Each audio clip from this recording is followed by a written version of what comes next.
All right, welcome back to our franchise mode, the Calgary Flames NHL 18. This is episode 40. Yes, we are on our 40th episode here with the Calgary Flames, about to enter our fourth season as the tenure as the GM with the Calgary Flames here in franchise mode, and we are set to try and make a run back through the Stanley Cup. We've made it to the Stanley Cup Finals for 2 straight years, winning 2 Western Conference titles, but we have yet to win the Stanley Cup. So, yes, welcome back to episode number 40, our franchise mode with the Calgary Flames. If you did not catch episode 39, it was quite the big episode. We made quite a few moves in episode 39, a lot of big trades to kind of reconstruct our team, if you will. So, I'm not. Can I go here? And I think I can. If I go to league here, I think I can recap our trade scenario. So yeah, we'll go players, picks, and trades, and obviously all of the moves so far were us. So yeah, just a quick recap here from episode number 39. If you did not catch episode 39, the Calgary Flames, us as the Flames, we have shipped out Mark Giordano, our longtime captain. We ship him out to Florida. We have to eat $1 million of his salary. The Florida Panthers give us a depth forward back in return. But again, this trade was set up purposely just for the Panthers to take on Giordano's contract. He had something like 2 years left at, I think it was $6.75 million. He is not even a third pairing defenseman likely anymore, and we had to get that contract off of the table in order for us to make some moves. So we send him to Florida. We do eat $1 million of his salary, so we're still paying $1 million for the next 2 years. But we do get a depth forward back. We do the exact same thing there with Brooks Orpik, who was supposed to retire, didn't retire. Another veteran defenseman, not even a third pairing defenseman anymore.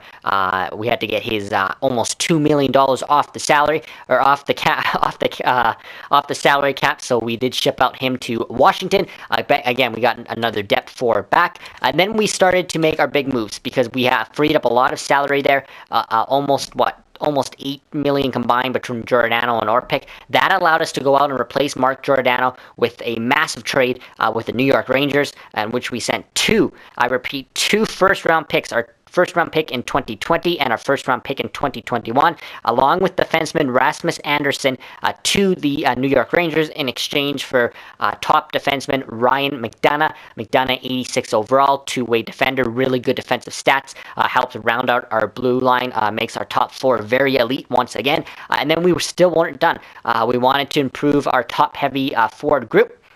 So we shipped out James Neal to the Arizona Coyotes after failing to win the Stanley Cup for 2 straight years with James Neal. We shipped him out to the Coyotes, who were willing to take him, wanted him, and we were able to get back Christian Fischer. Now, Christian Fischer is 83 overall, James Neal 84 overall. Christian Fischer also quite younger. He has the potential to, this season alone, hit 84, which James Neal already is.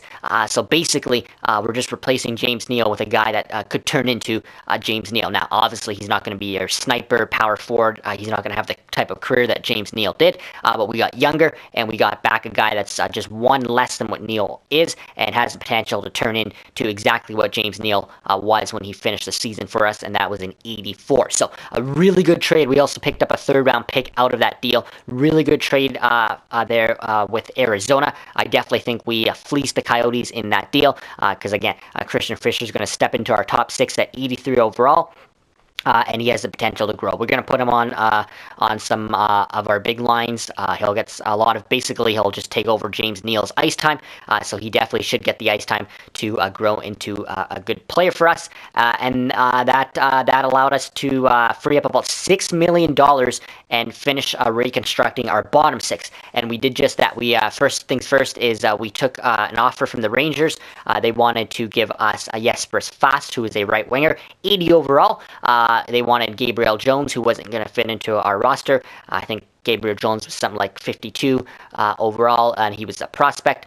Didn't have much potential anyway, so we sent him as well as a third-round pick in 2021 back. Obviously, we just got a third-round pick in the James Neal trade, so we could make our third-round pick in that same draft year expendable. We sent that along with Gabriel Jones to the Rangers, got back a fourth-line right winger in Jesper Fast, and then we made two signings.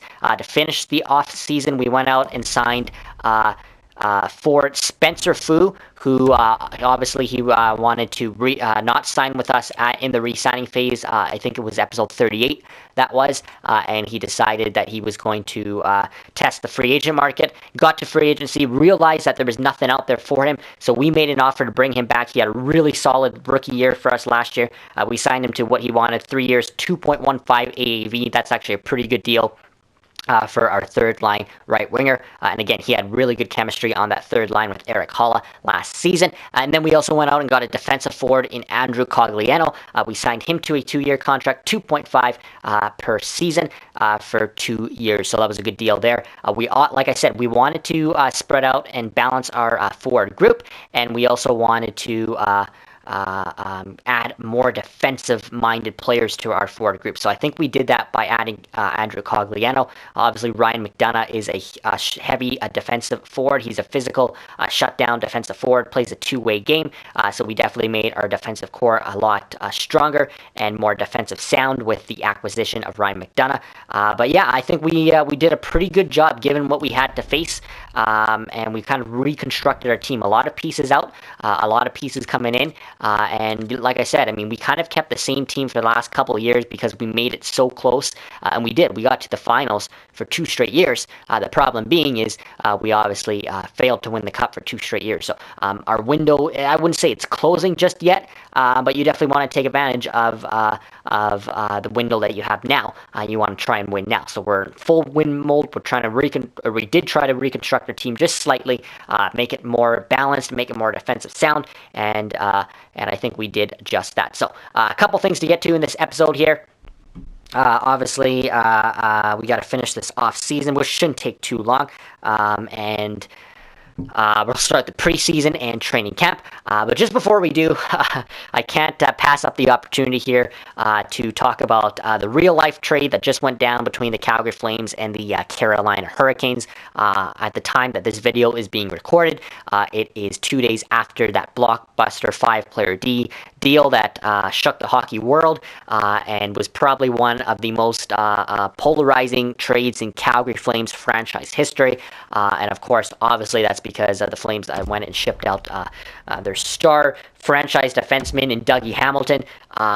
Here in franchise mode in NHL 18, I would have never ever considered trading Dougie Hamilton. I mean, I know this is not accurate to real life because this is 3-4 years in the future. But I mean, my God, I don't know how you ship out this guy. Obviously, there was a lot going on behind the scenes.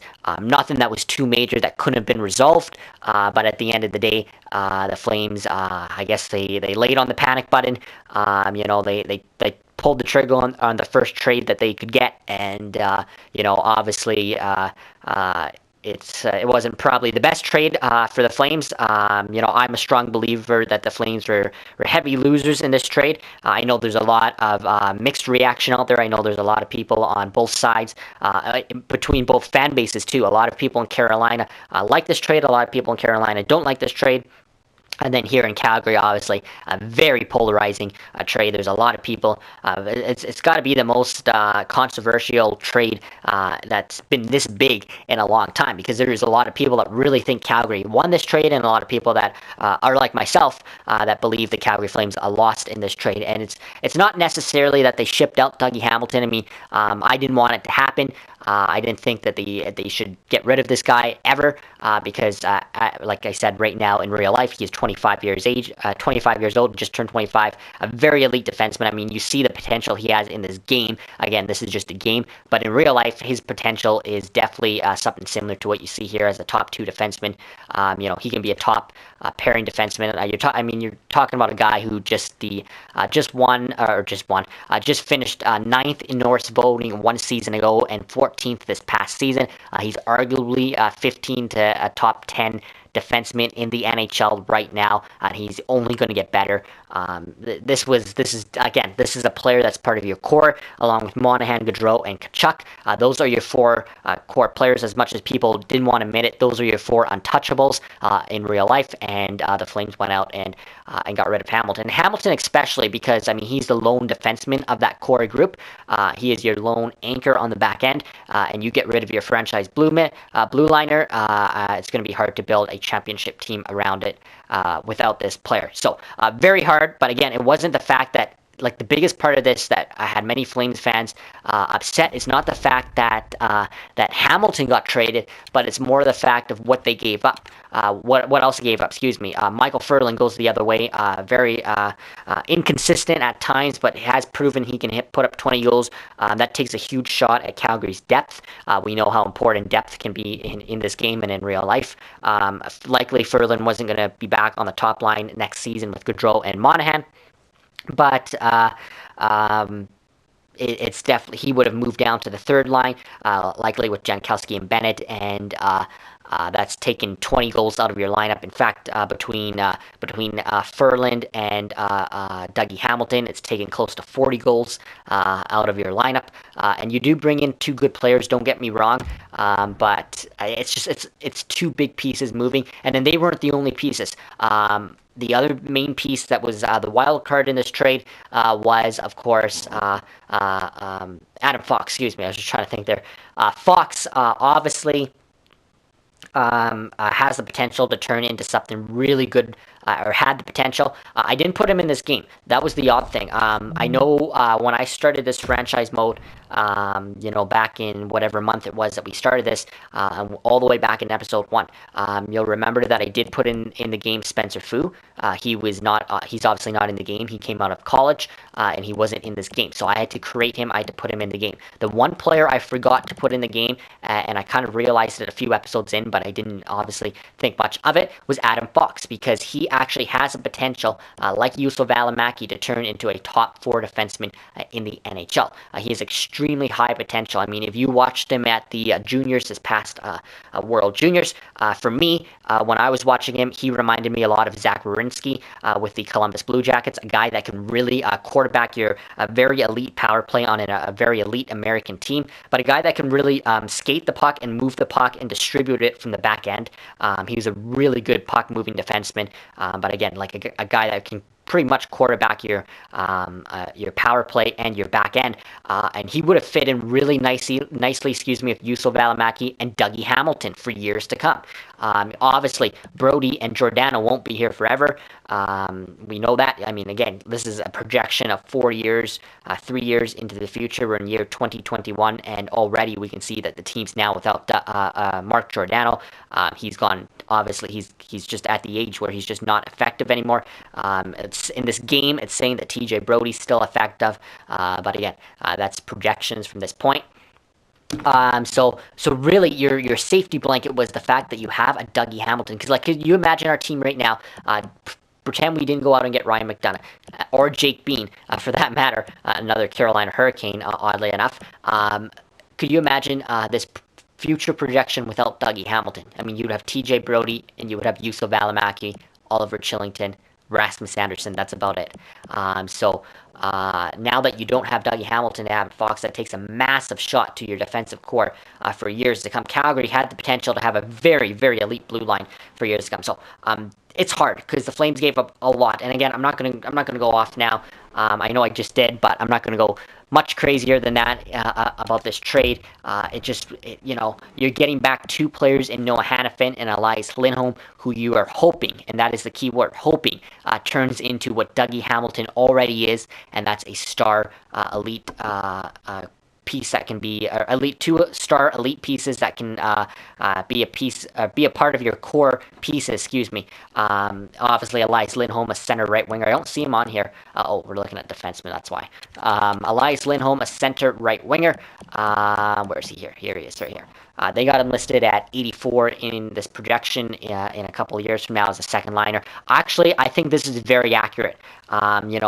again, I'm no expert, but just looking at his projection, I think this is very accurate. I think he's going to be about a second line forward, a guy that can contribute, a guy that can play obviously on your PK, on your power play, play the two-way game. He is a two-way centerman when he plays center.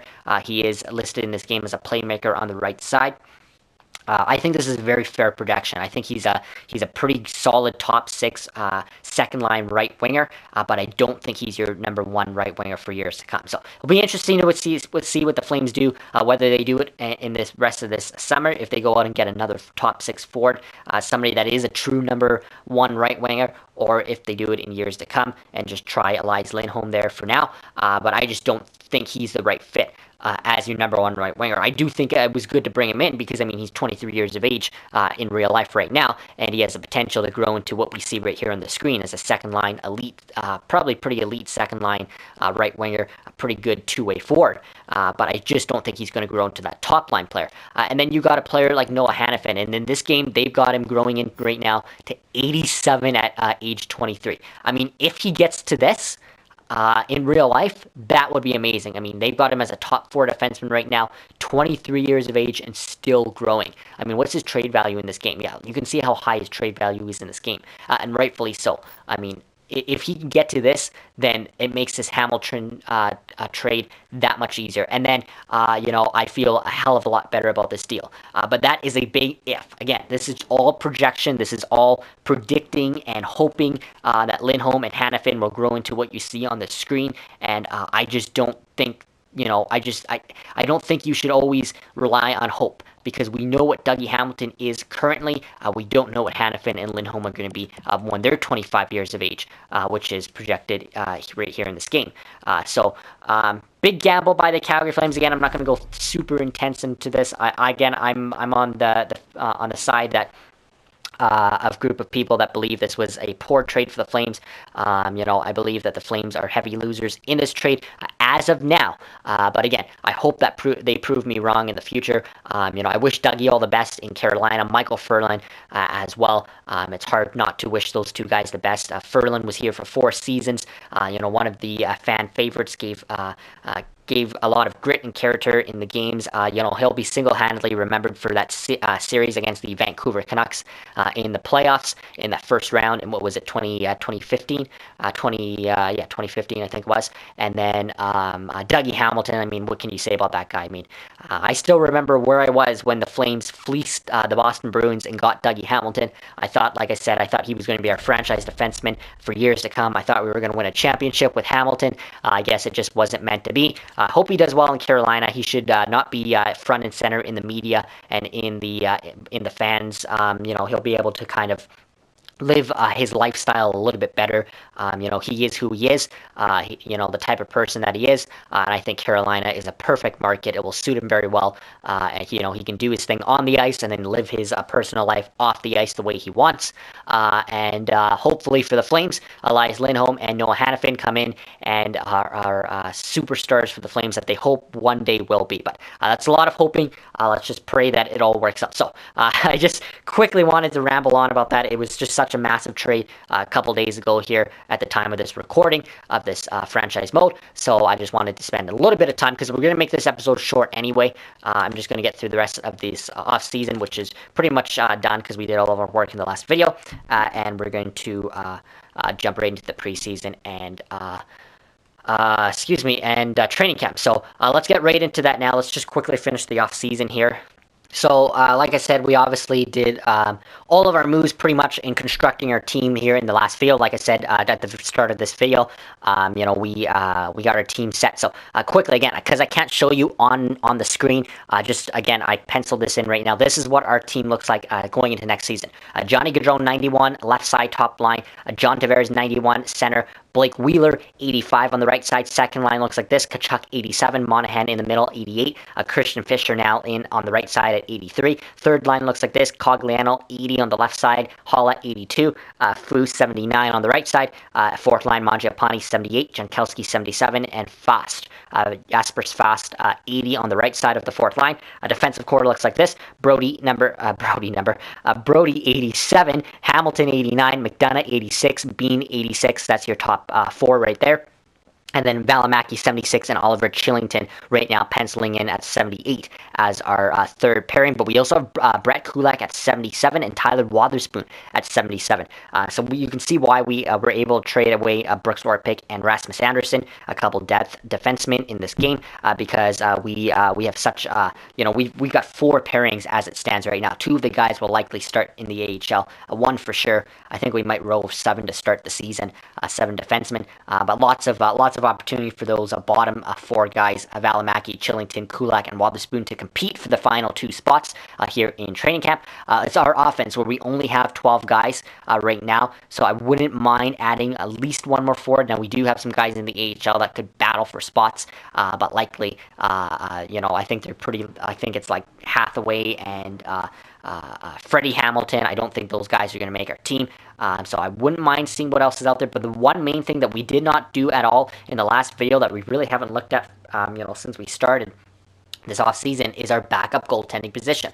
So, now that we're a couple days here into free agency, I took a look quickly at the free agent goaltenders. But when you look at our goaltending here, let's just go here, goalies.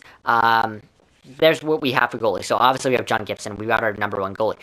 But we did lose Peter Mrazek in the last video. Now we have Anton Khudobin, who was our backup 2 seasons ago, but didn't succeed in that position. This guy right here, the Stenska guy, he is our AHL goalie. Still has medium backup potential, so I wouldn't mind growing him in the AHL. So he's the guy in Stockton that we're going to roll with. Khudobin could come in right now, or is right now our NHL backup at 78, but is there better options out there? So let's take a quick look here if there is better options out there. So let's go back here to free agency, and whoops, just take a quick look. Again, I think I looked at it quickly, but I can't remember what goalies are in the market. So we got 1.25 to work with. So let's go here to goalies. This is what we have to work with, 1.25, but you can see, the top goalie right now, 83 overall, Philip Grubauer, he's there, but he's asking for 3.2. So, we could, we're not even going to offer him at 1.2 because he's going to reject it. He's probably still waiting. There's nobody interested in any goalie right now as it is, but we're still pretty early, into the offseason. 1.25, we could afford a guy like Andrew Hammond, but he's only 78. Jere Halak's only 78. We might just go with Anton Khudobin if that's the case. So what I'm going to do here is, because one of those guys above, there's 3 guys above those guys that we just said. I wouldn't mind getting one of them, but they obviously have to come down on what they're asking for. So what we're going to do here is we're going to sim forward here. And if all those goaltenders are off the market that we can afford, we're going to go a week at a time here.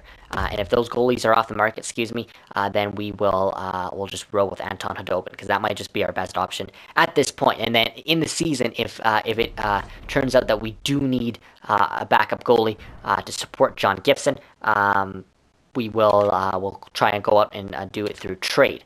But let's go back here into free agency. We've just simmed a week we're about mid-July. Let's just see what it looks like now for goaltending. So still nobody's interested in any of these guys. Grubauer still asking for 3.2. The others are, or a couple other guys did leave. It's now just Hamid and Halak. So there was a few goalies below Grubauer that did get contracts and signed. So the only one is Philip Grubauer. So now that we're a week in, we will offer him a contract. But again, all we can pay him is 1.25. It's better than nothing, but I think he might still wait it out. So I have a feeling he will. And I think the game just automatically makes them deny these contracts. But it'll be interesting to see if anybody picks them up for 3.2. If not, we can roll with Hammond. That's not a problem. So let's get another week here into July. And then, so he's obviously rejected it. Doesn't feel that he was offered enough. So what we will do here is we will go into August. And is he still there in August? So let's just go about middle of August here. And we'll just sim forward here. And then if we don't get the backup goalie again, no big deal. We can go with Khudobin at 78. And then, like I said, if it becomes a problem during the season, we can make a trade for a backup goalie. But it's not the biggest issue facing. I think we got all of our bigger issues done in the last video. Like I said, so that is good. So let's take a look here.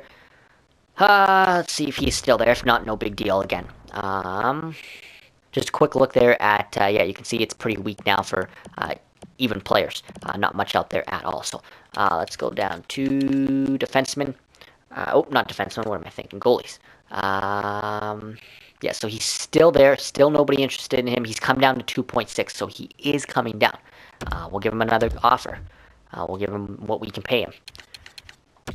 But again, he's come down to 2.6. He likely will have to come down even more. I mean, the best scenario for us is that nobody else goes after him, and he eventually comes down to what we're going to give him, or what we're asking to give him, because we obviously can't afford to pay him 2.6. We just don't have the cap. So let's get right to the end of August here. Let's get right to the final day of what they call free agency, and he's rejected our offer.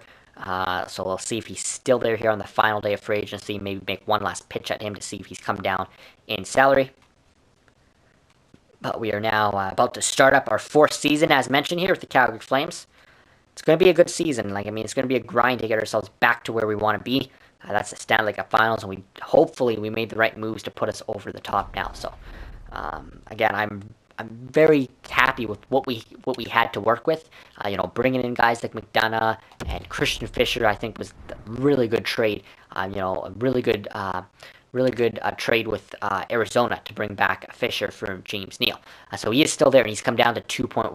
So he's gone from 2.6 to 2.1. There is one other team interested in him, so that's not good. Shit, Ottawa's interested. Okay, so this should mean that we're not going to get him because obviously Ottawa's likely to pay him 2.1. But we'll make one last pitch for him, but he will likely go to the Ottawa Senators. I was hoping that nobody else would be interested in him. If they would have just waited another month or so, I'm sure he would have come down to what we were going to pay him. But that's unfortunate, but what can you do? That's just the way it is. Like I said, I don't think it's going to be a major issue. John Gibson is 90. We're going to ride him. But just if it is, we have the option to go out in the trade market and explore it. So here we go. Let's get ourselves to the preseason and to training camp. Let's focus on that now. Let's see if we can finalize our team. And there it is. Grubauer does decide to go with the Ottawa Senators. Obviously, they gave him the better contract. So what? So here we go. Let's start the 2020 and 2021 season now with the Calgary Flames. So yeah, available funds, sure. Haven't even been paying attention to that. Let's just start up our 4th season here, and there's a look at the preseason training camp. Owners' expectations. I'll quickly look at this. They want us to win the Stanley Cup. I would hope so after we did set captain, sure. After we made it all the way to the finals the last 2 years. So here is the big thing. They want us to set captains now. I think we will do that. So what it is we did lose our captain, Mark Giordano. John Tavares and Sean Monahan were wearing the A's. With Giordano out, I think this is probably the best decision, is to make John Tavares our next captain. I think Sean Monahan was lined up to wear the C, but when we got John Tavares, I'm not sure how you don't give this guy the C. He was wearing the C in Long Island. He is by far the franchise player we're building this team around. Monahan is no longer that franchise centerman that we hoped he would be. He's still elite at 88 overall in the second line, but Tavares is by far a franchise player and franchise centerman, so we'll give the C to John Tavares. Monahan will keep his A. And still stay in line next for the C. And then they're making Dougie Hamilton wear the A. And you know what? I mean, again, given what it was in real life, I think Hamilton had the ability. I know he, again, there was rumors of what he was like in the locker room, but I think he had the potential to be not only a franchise defenseman, but a leader on this team in the future, and I have no problem giving him the A here. So I think we'll just leave that as is. Hamilton and Monahan will be our 2 assistant captains. John Tavares, the new captain of the Calgary Flames, so that is good. Rosters, we can take a quick look at our edit lines here. We're going to, like I said, we're jumping right into preseason. Here's the problem. Blake Wheeler has gone down to 83. But the good news, Christian Fisher's already gone up to 84. So Fisher has already, before the seasons even began, has already equaled what James Neal is, but the problem is Blake Wheeler went down from an 85 to an 83. Like, shit. Hopefully he can still stay hot on that top line. So let's just quickly go like this. So again, now that I can do the lines here in front of you, I can show you what our lines look like.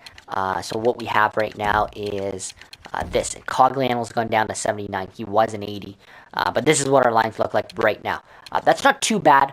I still think our bottom six is looking better than it was last season. The addition of Andrew Cogliano, a defensive forward, again, take a look at his defensive stats. Pretty good for a third liner. That's not bad. And as well as bringing Spencer Fu back, who's now an 80. So basically, Fu was a 79, Cogliano was an 80. They just switched places in terms of rankings. I've got no problem with that. And then Mangiapane and Fast there on the fourth lines with Janikowski. So that's not bad. But like I said, the big thing is Fisher did go up by 1. Wheeler did go down by 2, though. Let's just quickly take a look at our blue line. Brody Hamilton, Bean McDonough. Bean jumps to an 87, so Bean was an 86. He goes up by 1 to 87, so that's good to see. McDonough stays at an 86. That is also good to see. They both left shot, yeah. And then the Chillington and Slater Cuckoo is still there as well. So where was Slater Cuckoo's a 77? Okay. What? I didn't even have him penciled in here. I had Valimaki, Chillington, Kulak, and Wotherspoon. Chillington's gone up to 79. He was a 78. So some players going up and down here. I want to take a look at our AHL squad because I want to take a look at those other guys. Defensemen. Valimaki goes up to 78. So there's that. He was a 76. He goes up by 2. Where is Wotherspoon? Where's Wotherspoon? Why is he? He must be in the NHL on the. Okay, so Valimaki 78 now. Yeah, and back to the NHL. Chillington 79. Cuckoo. Where's Kulak? Does anybody know where Kulak?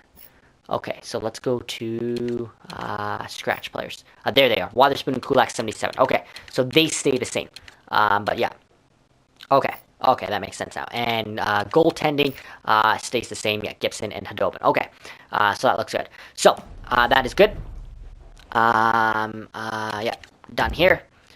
So let's now get ourselves right up here to the preseason/training camp.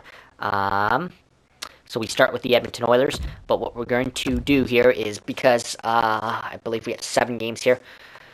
So we're going to go to roster moves and put for this team. I don't know why I keep hitting that.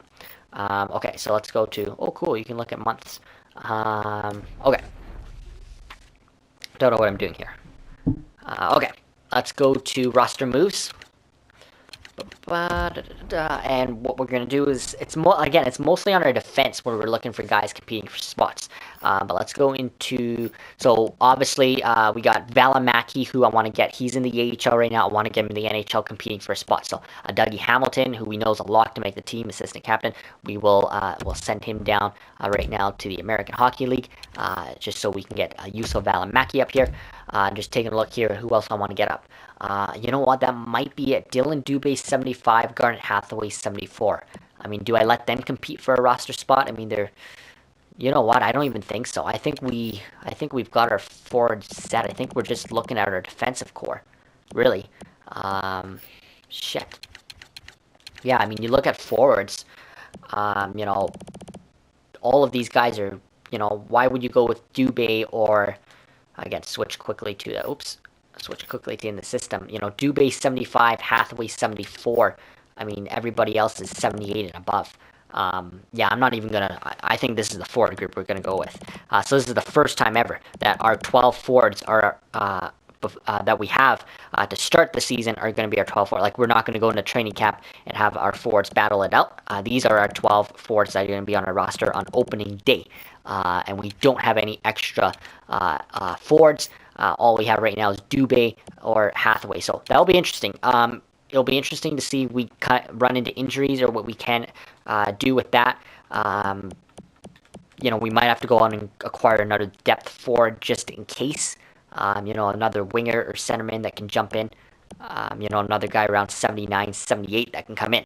But it's on our defensive core where guys are going to be battling out here in this training camp.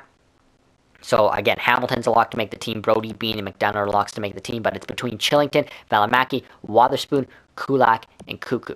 So, what is that? 1, 2, 3, 5. 5 defensemen battling for the 2 final spots. We'll also keep a 7th defenseman.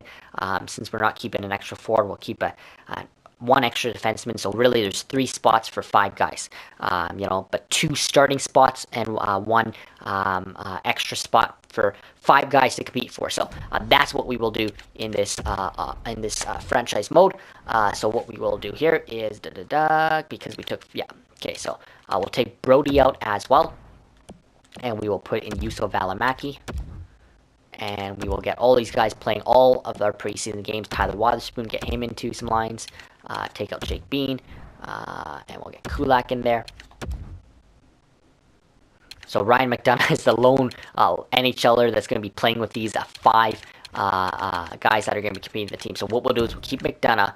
McDonough's left shot? Yeah, we'll keep McDonough up here playing his natural position. We'll rotate all these players so that they get a chance to play with the top defenseman in Ryan McDonough, and we'll rotate them so they get different ice time. So we'll start just like this. Wotherspoon there. Who's our right? Are they all left shots? They're all freaking left shots. My goodness. Everybody's left shot. Okay, so it won't matter between right and left. We will literally just rotate these guys every single game. So what we can do here is go extras. What are we looking for? Shootout. Okay. And our forwards, like I said, will stay as it is. So let's just put Christian Fischer there in the shootout. Goaltending, Gibson will play every game because Hadobin's not battling for a spot. So again, this is going to be a really quick... oh, shit, okay. Go back to edit lines. Got to quickly edit here in the AHL. So this will be a really quick preseason / training camp because... sure, we'll put this guy in.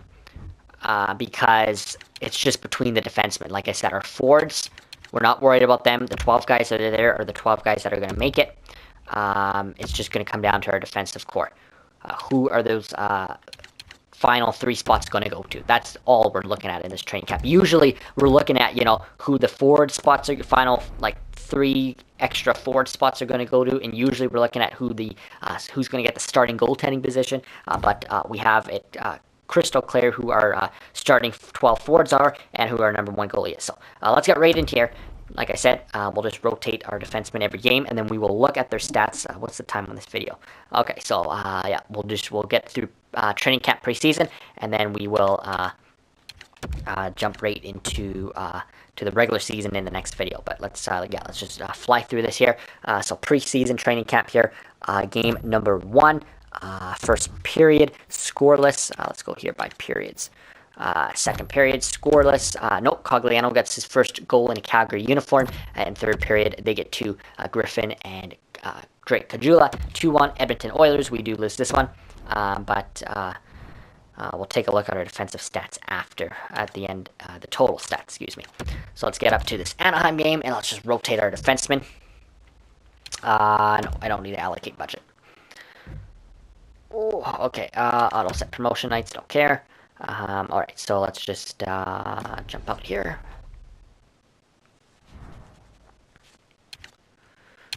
Okay, edit lines. Just gonna cruise through this. You know what? Because this is kind of a waste of time. I'm going to go through the whole preseason. So what I'm going to do here is I'm going to go through the whole preseason. All I'm doing is I'll show you quickly here. I'm just rotating every guy. So basically, let's do it like this. Välimäki comes up there. Cuckoo goes up there. Kulak goes there. Chillington goes there. And then Wotherspoon goes there. So the guy at the top will go back to the third left spot here. And then it will just go like this. It will go up to here, and then up, if you get what I'm saying. So basically, I'm just rotating. That's the way we're going to rotate. I'm going to do that for every game, and then we'll look at our stats after. But there's no reason for you to watch me do this for every single game, so give me 1 second. I'm going to sim through the entire preseason, just like I did here, off camera, and then we'll come in so I don't waste your time here. So give me 1 second. All right, so I just finished simming the entire preseason, all 7 games. You can see our record. We go 4-3-0. Probably not the best record for the defending Western Conference champions. Probably not the record you want to see. 1 game above 500. But at the end of the day, it is just preseason. We did it with our full starting forward group and starting goaltender, but obviously not with our starting defensive core. And we go again 1 game above 500. But again, it's just preseason, so it doesn't matter. But what I wanted to do in that preseason was take a look at our 5 defensemen that are trying to compete to make the team. Now, in all 7 games, like I said, I just rotated them each time, so they all had equal opportunity playing. They all had at least 1 game. Some had 2, but they all had at least 1 game playing with Ryan McDonough, who's a lone good defenseman, and they all had time playing equal amount of time on the second pairing, equal amount of time on the third pairing, and playing on each side, left and right on both pairings. So all of our defensemen had equal time, the 5 defensemen that we are seeing compete for a spot. So let's take a look at how they did.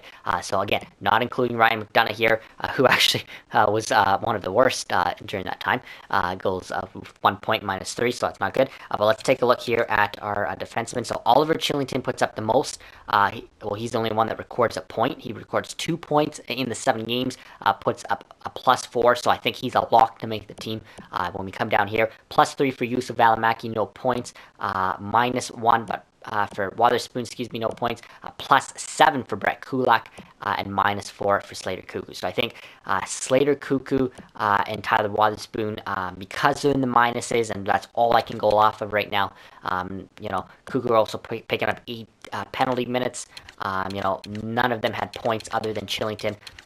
So Chillington is likely a lock to make it. I think Valimaki will be Kulak and Valimaki will be our other lock. So I think what we'll do is just, again, going by plus minuses and the fact that Chillington put up the 2 points, we'll go with Chillington. And then the next best guy was Brett Kulak. He's also our veteran of the group, of the 5. So he's been in the NHL. He's been on our full-time roster. So we will stick him back on the third pairing with Oliver Chillington. I think Yusuf Valimaki cracks the team as the 7th defenseman with going +3 through 7 games, and then Wotherspoon, who went -1, and Cuckoo, who goes -4. They will be our starting guys in the AHL. I just want to take a quick here. Wotherspoon 77, Valimaki 78. So yeah, it's not much of a difference between these two guys. Kulak is 77, and Chillington 79. So Chillington is the best of the 5, was the best going in, had the best preseason / training camp, and Kulak has emerged as the other one, and then Valimaki takes the 7th spot. So that's the whole reason we just did that preseason training camp. But that is a look at what our opening day roster, what it will look like. So let's do that right now. We have to be in salary cap compliant by the 5th, and we're on the 3rd of October. So we will just make our final roster moves now. So let's get Dougie Hamilton back up there in the NHL, and then let's send down. We'll send down Slater Cuckoo. We technically could keep all these guys because we got no extra forwards, but we want guys in the AHL still. So Cuckoo and Wotherspoon we will send down. So we actually have the ability to add 2 more skaters. You can see our NHL roster there, bottom right corner, 19 skaters of 21. We can still add 2 more skaters to our forward group. I don't want to bring up Dubé or Hathaway. I prefer them to start the season in the AHL, and if we get an injury, then one of these guys will have to come up on our forward side. Again, we need guys in the AHL too, but in the NHL, yeah, I mean, we still have the ability. So 2.28 to work with. Our cap did go up by just a little bit, which means we now have about $1 million more than we had to work with here. So you know what? We're going to start the season as is, but let's see how well we start the season. And if we get off to a poor start or we find our depth needs help, we can actually go out and explore maybe early trade options or see what's left. I don't think there's anything left in free agency, but we do have 2.28 to work with. Or if we need a backup goalie because Anton Hodobin's not getting it done, we now have 2.28. We could have probably afforded in free agency, but we can still go out and get another backup goalie. So we'll end this episode right here. I gotta edit lines. I'll edit lines though after, but we'll end this episode here. That is a look at your opening day roster. Our opening day roster is now set for year 2020-2021. We are set to start our 4th season here with the Calgary Flames. So we'll pick all of that up in episode 41.